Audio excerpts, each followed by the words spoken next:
You've almost certainly seen it. A black and white photo of a luxury car, or a pensive man in an expensive suit with a quote by Marcus Aurelius overlaid. The caption reads something like, "Be the rock the waves crash against." Sound familiar?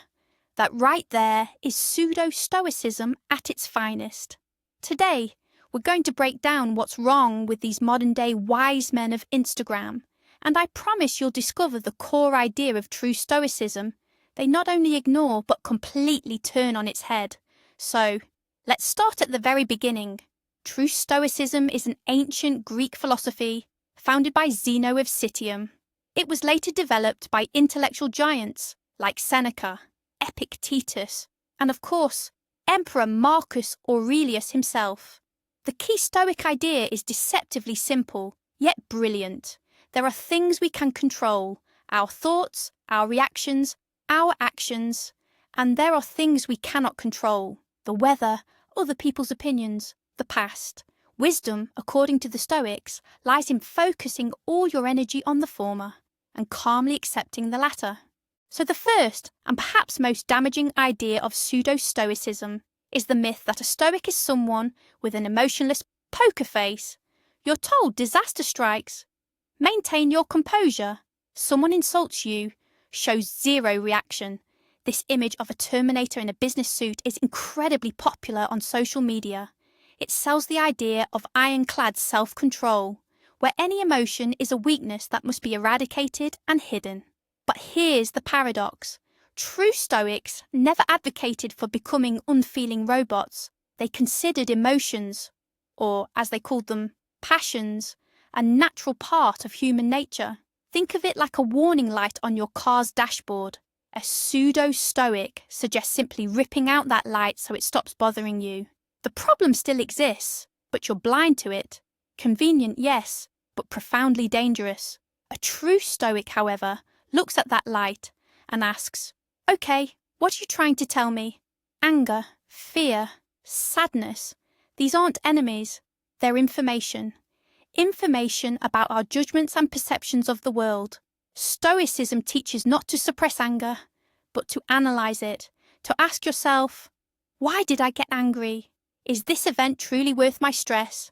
Is my reaction reasonable? Do you see the difference? It's not about blind suppression, but conscious analysis. It's not about feeling nothing, but about not being enslaved by your emotions. Next in line, often intertwined with the suppression of emotions, is the misrepresentation of indifference as genuine calm. You've surely heard the phrase, proudly uttered by many who call themselves Stoics, "I couldn't care less about anything." They often present this as a sign of strength and invulnerability, as if to say, "I've ascended to a state where nothing can touch me." But this isn't Stoicism. It's merely nihilism and apathy. True Stoic tranquility, or ataraxia, isn't about simply not caring. It's the profound understanding that worrying about things beyond your control is pointless and ultimately self-destructive. Imagine you needed sunshine for your plans, but it's raining. A pseudo-Stoic might declare, "Who cares about this rain?" while secretly masking their deep frustration. A true Stoic, however, would calmly observe, "It's raining. This is a fact I cannot change. How can I adapt my plans accordingly?" They don't ignore reality or pretend to be unaffected. Instead, they accept it. Indifference is a withdrawal from engaging with the world. A Stoic's tranquility, on the other hand, is the result of a deep understanding of the world and their place within it. It's an active state of mind, not passive resignation. It's strength born of wisdom, not a facade hiding weakness. Let's talk about how a distorted version of Stoicism has become a key ingredient in toxic masculinity. Have you noticed how often this philosophy is marketed as how to be a real man? Images frequently depict stern, silent figures who never crack a smile. They're taught to be impenetrable, to never show weakness, and to certainly never ask for help. Emotions? Those are for women and the weak. A real man, so the narrative goes, must be an unyielding rock. Period. And what's the ultimate outcome of this? We get a recipe for emotional isolation. Men are, in essence, forbidden from being fully human. They're discouraged from vulnerability, from empathy, and from openly discussing their problems. Any hint of softness or kindness is perceived as a flaw, while aggression and dominance are, conversely, elevated to virtues. The deepest irony, however, is that authentic Stoics were the complete antithesis of this cartoonish portrayal. In his Meditations, Marcus Aurelius writes tenderly of his family and expresses profound gratitude to his teachers. Seneca dedicated entire treatises to the importance of friendship and compassion. Their true strength lay not in external gruffness, but in an inner fortitude rooted in reason and virtue.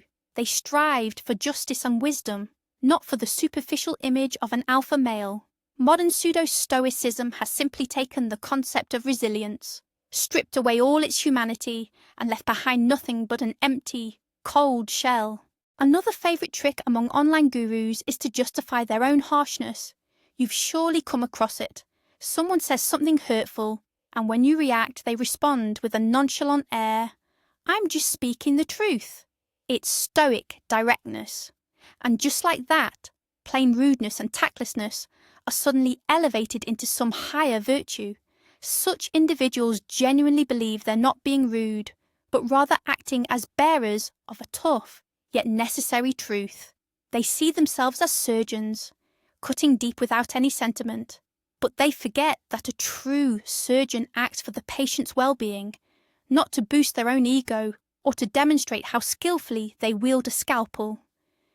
True Stoicism was never a license for cruelty. Yes, Stoics valued truth, but they valued it within the context of their four cardinal virtues: wisdom, justice, courage, and temperance. Before speaking, a genuine Stoic would ask themselves, is this fair? Will it help the person? Is my desire to speak the truth driven by pride alone? A pseudo-Stoic, on the other hand, uses truth as a blunt instrument. They simply wield it, revelling in their perceived honesty, and show no regard whatsoever for the consequences. And here's another popular archetype from our Instagram world, the lone wolf. He's fiercely independent, trusting no one, and relying on no one else. For him, the world is a jungle where only the fittest survive. Other people are either competitors or resources, and this self-serving philosophy is often presented under the guise of Stoicism. The argument being that a truly wise person is so self-sufficient they don't need anyone. But if we actually delve into the writings of the true Stoics, we discover a picture that completely shatters this modern misconception. According to them, humans are, by their very nature, social beings. Just as a bee cannot exist outside its hive, so too can a human not fulfill their true nature apart from society. They believe that one of the primary aims of a virtuous life was to serve society and fulfill one's duties. Being a good son, a good father, a good friend, a good citizen, these were paramount for a Stoic. Emperor Marcus Aurelius constantly reminded himself of his duties to the Roman Empire. Epictetus, a former slave, taught that we are all actors in a divine play, and our duty is to perform our given role well, whatever it may be. They were, in fact, the original cosmopolitans, viewing themselves as citizens not just of one city or nation, but of the entire world. So, while the pseudo-Stoic builds a fortress around themselves, seeking to wall off the world, the true Stoic is focused on how to make that world better for everyone. Of course, no discussion of pseudo-Stoicism would be complete without mentioning quotes taken out of context. They are its primary tool. A profound, multifaceted thought from a great philosopher is taken, a couple of lines are extracted, and these lines are then superimposed onto an image of a luxury car or a majestic lion. The result, the quote, ends up serving purposes directly opposite to the author's original intent. For example, Epictetus' famous saying, "It is not things themselves that disturb people, but their judgments about these things." In Insta-Stoicism, this is distorted to mean, someone offended you? That's your problem. Just change your opinion. This is used to invalidate others' feelings and shift responsibility, essentially implying that if you're feeling bad, it's your own fault for choosing to think that way, But Epictetus was talking about something entirely different. He taught us to take responsibility for what we can control, our judgments. He wasn't advocating for indifference to the suffering of others. His message was about internal work, about self-mastery. It was a tool for deep self-reflection, not a weapon to dismiss or attack others. Pseudo-Stoics transform subtle psychological tools into simplistic, often harsh slogans. They strip wisdom of its inherent complexity and nuance, leaving behind a product that's convenient, perhaps, but ultimately worthless and often even damaging. Now let's dive into a topic that truly highlights the absurdity of pseudo-Stoicism, its intense focus on external success. One might wonder, what on earth does this have to do with a philosophy that explicitly taught its followers to disdain wealth, fame, and status? After all, the Stoics considered these things indifferent, meaning they were irrelevant to true happiness and virtue. A sage could be an emperor or a slave, and their virtue would remain unchanged, regardless of their station.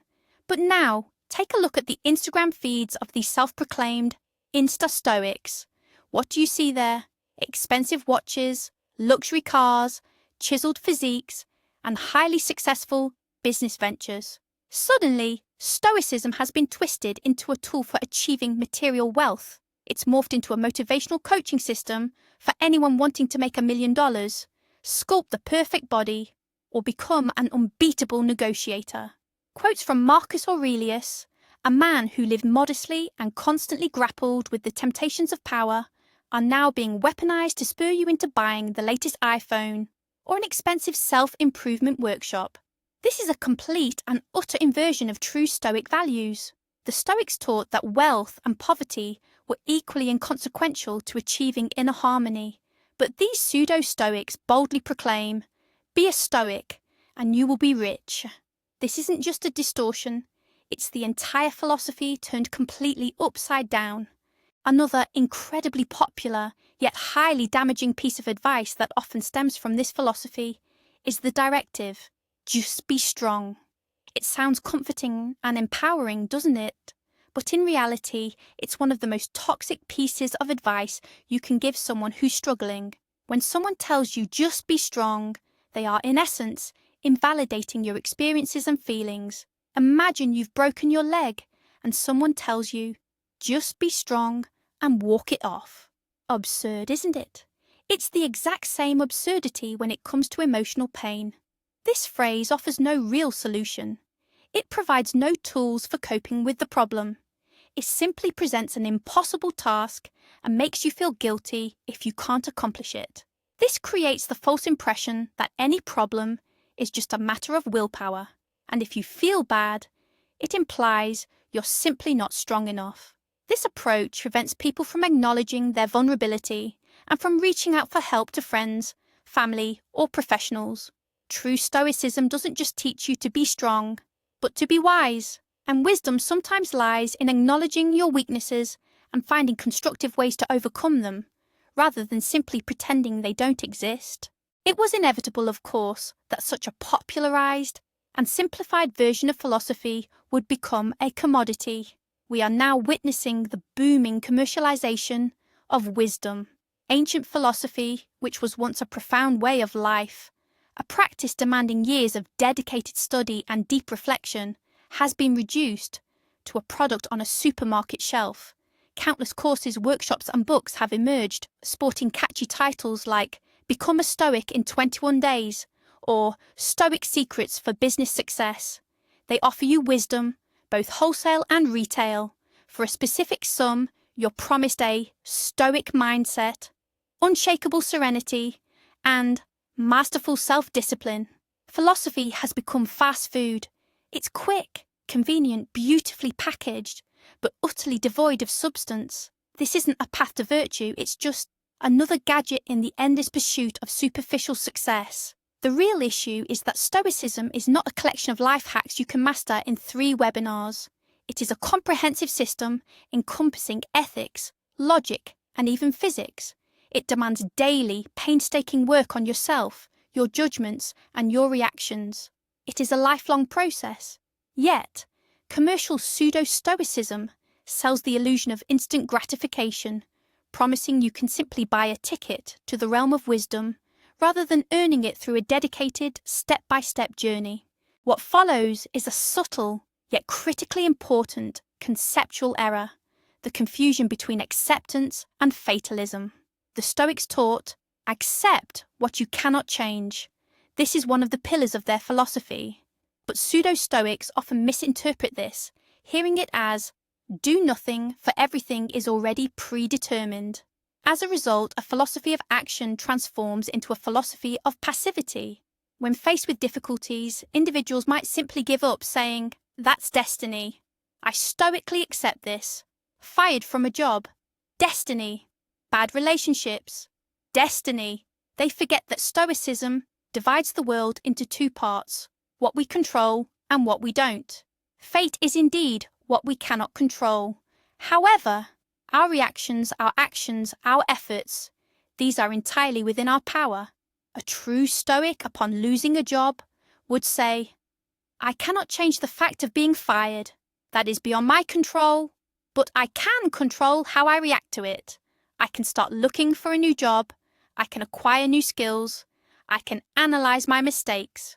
For a true Stoic, acceptance is a starting point for action, not a finish line. A pseudo-Stoic, however, uses acceptance as an excuse for inaction. They become a fatalist, simply drifting with the current, completely forgetting they have oars to steer. This path inevitably leads to developing a sense of emotional detachment and a lack of empathy. By convincing themselves that other people's emotions and problems are beyond their control, these pseudo-Stoics begin to view compassion as a weakness. Why worry about a friend in trouble? Those are their problems, not mine. Why help anyone? Everyone should be strong enough to handle things themselves. This is how a convenient, self-serving philosophy of egoism takes root. Empathy, kindness, compassion. All these qualities are declared irrational passions that a wise person must shed. Ultimately, individuals build an icy wall around themselves, mistaking it for a fortress of wisdom. They cease to be participants in the human community, becoming mere observers who look down upon fussy and emotional people. What they forget, however, is that Seneca himself wrote entire treatises on mercy. They forget that Marcus Aurelius constantly reminded himself of the need to be lenient toward the shortcomings of others. True Stoics understood that humans are social creatures, and empathy isn't a weakness, but the very glue that binds society together. The pseudo-Stoic, in their pursuit of an imagined invulnerability, sacrifices one of the most crucial human qualities. They become not a sage, but merely a lonely and callous individual. Another dangerous distortion of ideas is happening with the concept of self-sufficiency. In its original Stoic philosophy, this was a beautiful concept. It states that for true happiness and virtue, a person needs nothing from the outside world. Neither wealth, nor fame, nor the approval of others can truly make them happy or unhappy. Everything necessary resides within them, in their mind and their ability to make the right choices. But in the hands of social media gurus, this idea is twisted to an extreme. Self-sufficiency transforms into pure egocentrism. The phrase, I don't need anyone to be happy, becomes a mantra. Relationships with others begin to be seen as a burden, a potential threat to inner peace. Friendship, love, family, all of it becomes secondary, something easily discarded in the name of one's independence. Ultimately, we get the image of a person so closed off that they genuinely believe they need no one. But this isn't strength, it's a tragedy. True Stoics, while self-sufficient, were not isolated loners. They valued friendship, loved their families, and served their communities. Their self-sufficiency was a foundation that allowed them to build healthy relationships with the world, not a wall that isolated them from it. The pseudo-Stoic, however, builds a wall and ultimately remains alone with their imagined strength in an empty room. At the heart of all these issues, of course, is a drastic oversimplification. Imagine a complex clockwork mechanism with hundreds of gears, springs, and balances, meticulously crafted by master watchmakers over centuries. Now imagine someone took that intricate mechanism, discarded 99% of its components, kept only 2 of the largest gears, and proclaimed, "There, these are your gears. Just turn them." This is precisely what has happened to Stoicism. A profound system of ethics, logic, and physics, painstakingly studied and applied by philosophers for years, has been compressed into a handful of simplistic rules for social media soundbites. Control what you can control. Live in the present moment. Remember you will die. These ideas are undoubtedly important, but stripped of their original context, they lose all depth and devolve into mere platitudes. It's like trying to grasp the entire complexity of Tolstoy's War and Peace by reading only a 2-page summary. You might know the plot, but you miss all the psychology, the intricate nuances, the author's sheer genius. This pseudo-stoicism offers us precisely that kind of superficial summary. It provides easy answers to complex questions, creating an illusion of understanding. But this illusion prevents us from truly delving into an authentic, profound, and genuinely transformative philosophy. Sometimes pseudo-stoicism isn't just a philosophy. It becomes a potent weapon in an argument. Someone, armed with a handful of catchy phrases and logical ploys, will use them not for self-improvement, but to dominate their conversational partner. They adopt the persona of the unflappable sage, effortlessly rising above emotional turmoil. Any argument you present, especially if it carries emotional weight, they will effortlessly parry with a dismissive, "That's merely your judgment, not reality." They'll accuse you of irrationality, of succumbing to your passions. They might even invoke the so-called Stoic dichotomy of control to invalidate your feelings, stating, "You're worrying about things you can't control. That's illogical." Ultimately, a regular discussion quickly devolves into a psychological power play. This person's true aim isn't to seek truth, but to assert their intellectual dominance.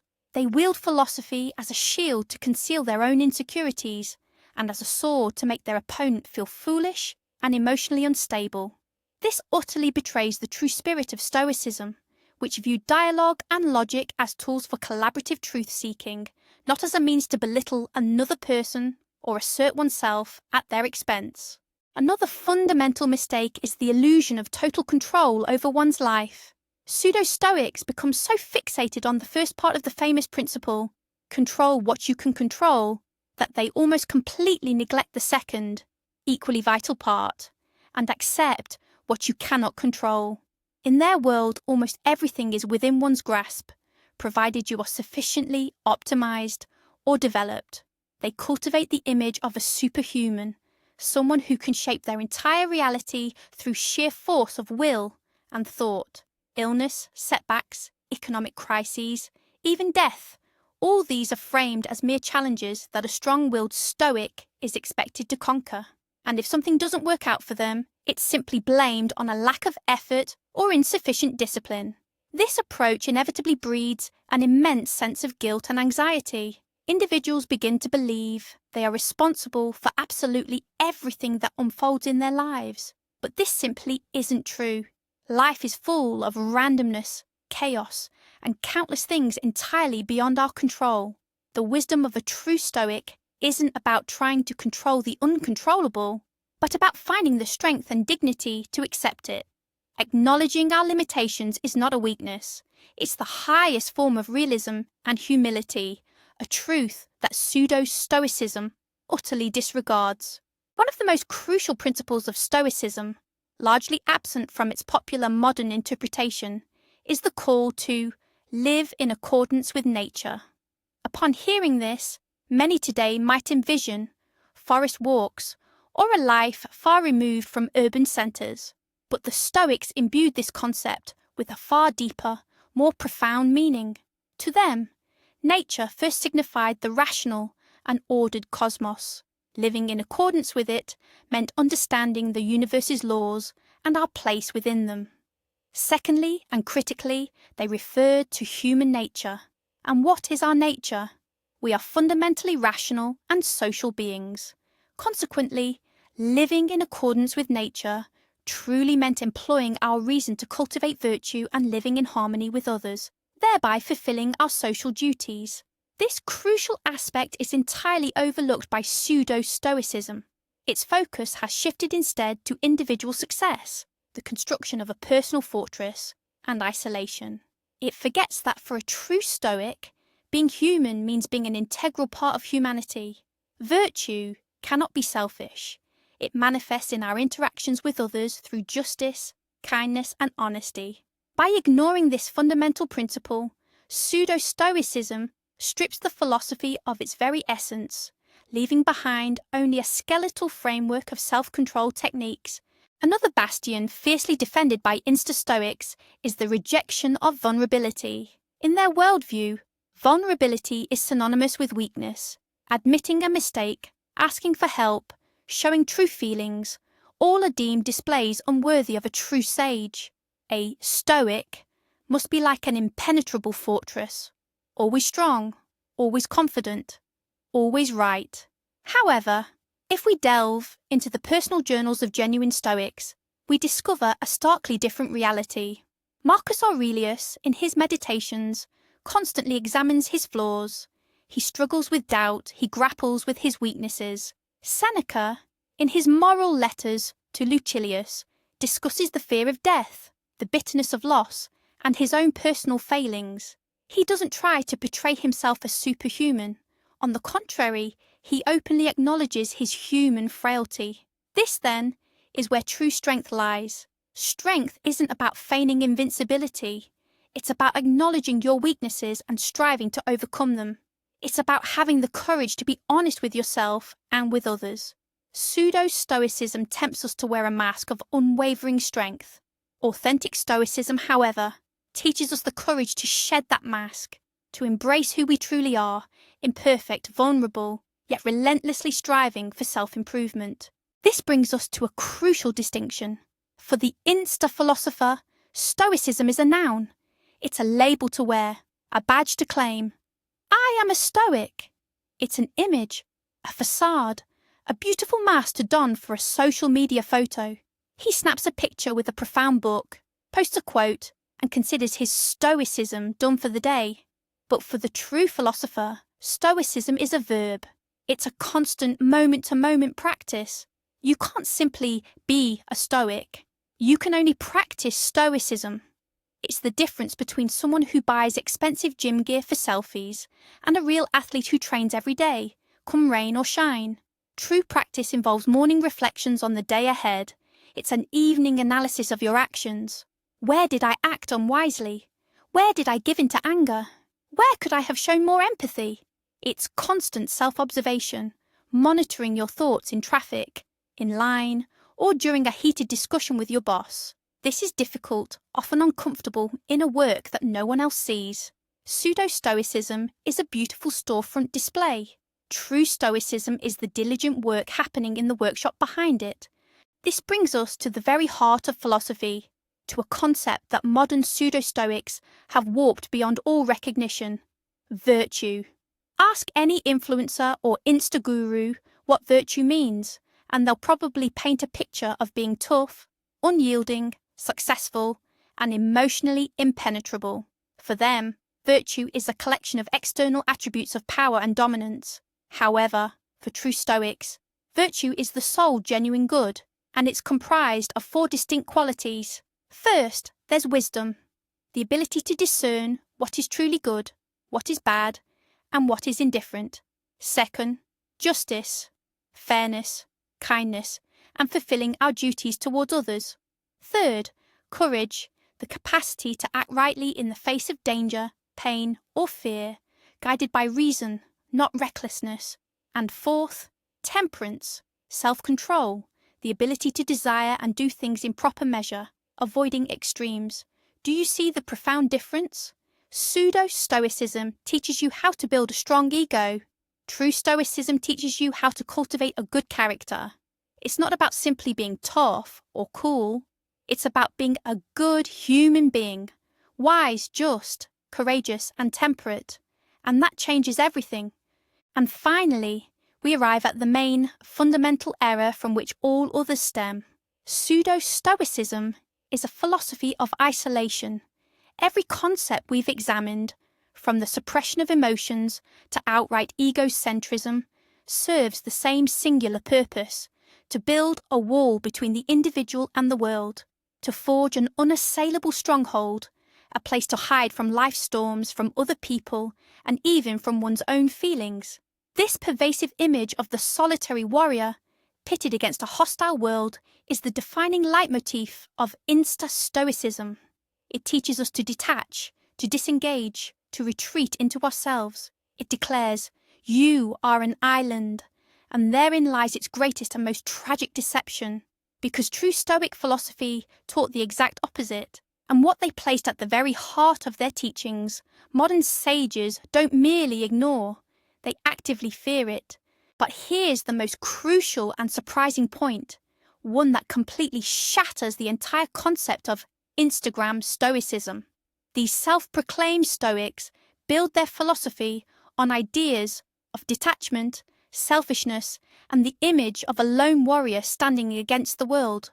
But what if I told you that true Stoicism is, in fact, a philosophy of love? Yes, you heard that right. One of the central concepts of Stoicism, almost never discussed in popular online spaces, is oikoiosis. This can be translated as belonging, affinity, or relatedness. The Stoics believe that humans are, by their very nature, social beings. They envisioned humanity as a series of concentric circles. At the very centre is yourself, then your family, followed by friends, fellow citizens, and so on, expanding outwards until the largest circle encompasses all of humanity. And the task of a truly wise person is to expand their circle of care and love from the centre outwards, until they feel a deep kinship with every single person on the planet. Do you see the profound twist here? A philosophy often sold today as an anthem for extreme individualism is, in reality, a profound teaching about universal connection, empathy, and our duty to all of humanity. A true Stoic isn't a cold, detached rock, but a citizen of the world who actively strives to make it a better place for everyone. So the next time you see a Marcus Aurelius quote emblazoned on a luxury car, just remember, true Stoicism isn't about building a wall of indifference to shut out the world. It's about building bridges to others. Thanks for watching this video all the way through. If it got you thinking, or you learnt something new, please hit that like button and subscribe to the channel so you don't miss future discussions. Now, a question for you. In the comments below, tell me, what's the strangest or most absurd Stoic advice you've come across online? Let's discuss it together.